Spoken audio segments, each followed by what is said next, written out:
आज का मेरा टॉपिक है central government employee group insurance scheme. एक ऐसा स्कीम है जो कि सेंट्रल गवर्नमेंट के रेगुलर एम्प्लॉयज के लिए एप्लीकेबल है। इसके बेनिफिट्स मुख्यतः दो हैं। पहला बेनिफिट है इंश्योरेंस कवर प्रोवाइड करना in case of death of an employee, and दूसरा एक लमसम अमाउंट देना रिटायरमेंट के बाद गवर्नमेंट एम्प्लॉय को। Central government group insurance scheme 1 जनवरी 1982 से लागू हुआ है। इस स्कीम के मुख्यतः दो पार्ट हैं। इसमें इस फंड का जो डिस्ट्रीब्यूशन है वो दो पार्ट में है। पहला पार्ट है इंश्योरेंस फंड और दूसरा पार्ट है सेविंग फंड। इसमें यदि मैं कंट्रीब्यूशन की बात करूं, सेंट्रल गवर्नमेंट एम्प्लॉय का यह एक कंट्रीब्यूटरी फंड है जिसमें कि एम्प्लॉय का उनकी कैटेगरी के हिसाब से वो कंट्रीब्यूट करते हैं इस फंड के लिए। ग्रुप ए एम्प्लॉयज के लिए ये कंट्रीब्यूशन 120 रुपए का है और ग्रुप बी एम्प्लॉयज के लिए ये कंट्रीब्यूशन 60 रुपए का है और ग्रुप सी एम्प्लॉयज के लिए एक कंट्रीब्यूशन 30 रुपए का है। कंट्रीब्यूशन के हिसाब से ही इंश्योरेंस का कवर है। क्योंकि क्लास ए ऑफिसर्स के लिए कंट्रीब्यूशन 120 रुपए है, इसलिए इनका इंश्योरेंस कवर 1,20,000 रुपए है। उसी तरीके से ग्रुप बी के लिए कंट्रीब्यूशन 60,000 रुपीज है, तो इनका इंश्योरेंस कवर 60,000 रुपए का है। और ग्रुप सी एम्प्लॉयज के लिए इंश्योरेंस कवर 30,000 है क्योंकि इनका कंट्रीब्यूशन 30 रुपए है। यानी कि जितना कंट्रीब्यूशन है उसका 1000 टाइम्स इसका इंश्योरेंस कवर होता है। यानी कि पे लेवल 1 to 5 तक के कर्मचारियों का कंट्रीब्यूशन जो कि ग्रुप सी कैटेगरी के आते हैं 30 रुपए है। पे लेवल 6 से लेके 9 तक के एम्प्लॉयज का कंट्रीब्यूशन 60 रुपीज है जो कि ग्रुप बी की कैटेगरी में आते हैं। और पे लेवल 10 और उससे ऊपर के लेवल के जितने भी एम्प्लॉयज हैं उनका कंट्रीब्यूशन 120 रुपीज है। आपके दिमाग में सवाल आ रहा होगा कि ये जो कंट्रीब्यूशन है उसका जो डिस्ट्रीब्यूशन है वो किस तरीके से है। तो मैं आपको बता दूं कि इसके जो दो फंड हैं, इंश्योरेंस फंड और सेविंग फंड, वो डिडक्टेड अमाउंट का जो रेशियो है इंश्योरेंस फंड और सेविंग फंड का वो 3:7 का है।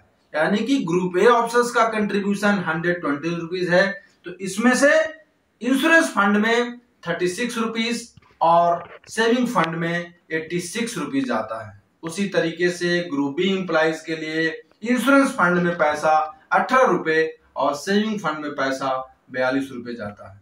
और ग्रुप सी एम्प्लॉयज के लिए इंश्योरेंस फंड में 9 रुपया और सेविंग फंड में 21 रुपए जाता है। इसका जो इंटरेस्ट है CGCIS का वो जो है क्वार्टरली डिक्लेयर होता है। ये government of India department of expenditure के द्वारा जो कि मिनिस्ट्री ऑफ फाइनेंस के अंडर में आता है। अब चर्चा करते हैं इसके मेंबरशिप की। CGCIS स्कीम की जो मेंबरशिप है वो 1 जनवरी से ही लागू होती है। कोई भी कर्मचारी चाहे किसी भी डेट में भर्ती हुआ हो, किसी भी महीने में भर्ती हुआ हो, उसकी जो मेंबरशिप होगी वो 1 जनवरी से ही मानी जाएगी। लेकिन उसका जो इंश्योरेंस का जो कवर होगा वो डेट ऑफ एक्चुअल ज्वाइनिंग से होगा। जैसे उदाहरण के तौर पर मैं बताऊं, यदि किसी कर्मचारी ने 15 फरवरी को सेंट्रल गवर्नमेंट की सर्विस ज्वाइन करी है, तो उसकी जो CGCIS की मेंबरशिप होगी वो अगले साल 1 जनवरी से काउंट होगी। लेकिन जो उसका इंश्योरेंस फंड का जो कंट्रीब्यूशन होगा वो उसी महीने से यानी उसी डेट से 15 फरवरी से ही माना जाएगा। यानी कि जो 3:7 का डिस्ट्रीब्यूशन है इंश्योरेंस फंड और सेविंग फंड का, उसका जो तीसरा हिस्सा है उतना कंट्रीब्यूशन इंश्योरेंस फंड में उसी डेट से 15 फरवरी से ही माना जाएगा। अभी अगला सवाल आता है कि क्या यदि कोई कर्मचारी UL पे है, एक्स्ट्रा ऑर्डिनरी लीव पे है, या कर्मचारी यदि छुट्टी पे है, या कर्मचारी के खिलाफ डिसिप्लिनरी एक्शन या क्रिमिनल प्रोसीडिंग के तहत उसका सस्पेंशन हुआ है, तो इनका सब्सक्रिप्शन का क्या होगा। तो आपको बता दूं कि ऐसे सभी लोग जो या तो UL पे हैं या लंबे समय पे छुट्टी पे हैं या वो सस्पेंड है, तो इन सारे कर्मचारियों का उस अब्सेंटी पीरियड का भी सब्सक्रिप्शन कटेगा।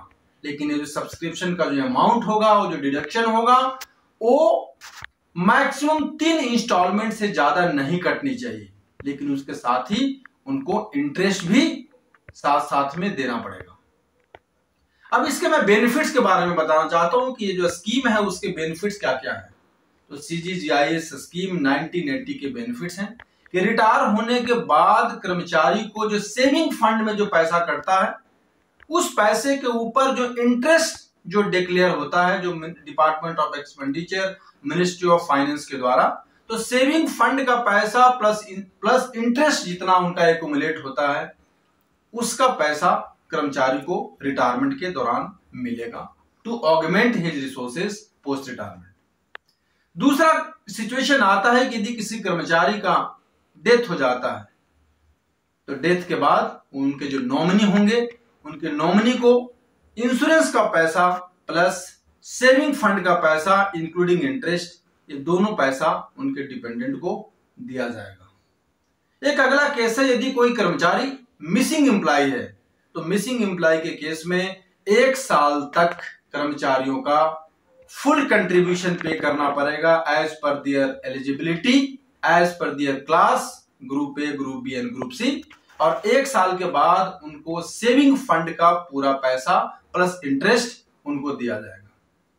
लेकिन अगले आने वाले 6 साल तक और उनका इंश्योरेंस का पैसा विथ हेल्ड रहेगा, लेकिन पूरे 7 साल तक डेट ऑफ मिसिंग से लेकर 7 साल तक कर्मचारी को यानी फर्स्ट साल तक फुल कंट्रीब्यूशन और उसके 6 साल और सेविंग फंड का पैसा, सेविंग अमाउंट जो है, जो सब्सक्रिप्शन है सेविंग फंड का, वो सब्सक्रिप्शन उनको 6 साल तक देना पड़ेगा, क्योंकि हमारा इंडियन एविडेंस एक्ट के अनुसार सेक्शन 108 के अनुसार किसी भी कर्मचारी को 7 साल के बाद ही is presumed to be dead.